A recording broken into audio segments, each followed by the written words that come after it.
Now, it's no secret these days that when it comes to cars, consumer tastes are changing big time. And one of the biggest challenges for car makers is appealing to the younger generation, the Gen Y brigade.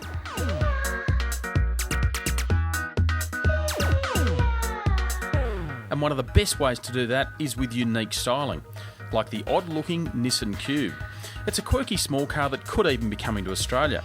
Now, no prizes for guessing where that name came from. You see, Nissan needed a small, spacious car specifically for young Japanese families, but it also had to be funky.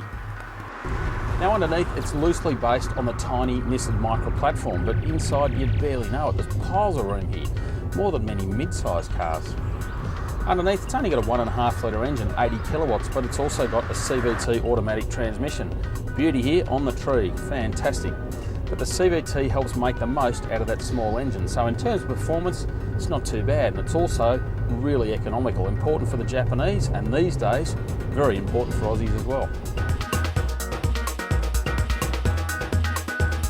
Through corners and on a windy road, the Cube isn't a race car. Steering's a little bit so-so, but then again, this car isn't about breaking lap records. It's about getting around town efficiently, smartly, and for that, it does pretty well.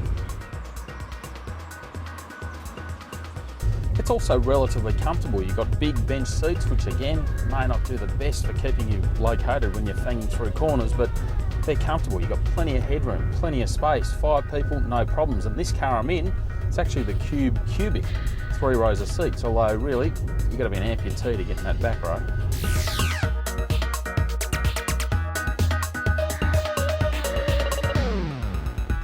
Now, the Cube's interior, it's nothing fancy in terms of presentation, but the layout and the way it's thought out is really pretty special.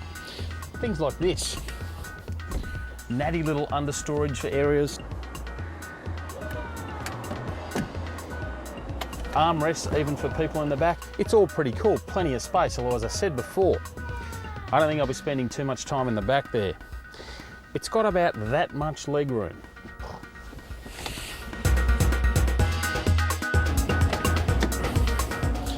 Now, of course, I mentioned the Cube could come to Australia, and that's technically true, although it won't be this car. You see, this has been in Japan since about 2002, and these days Nissan's looking to the all-new model. Now, if Nissan Australia can make a business case, this car could be on sale in Australia for about $25,000 to $30,000. At least it's something different.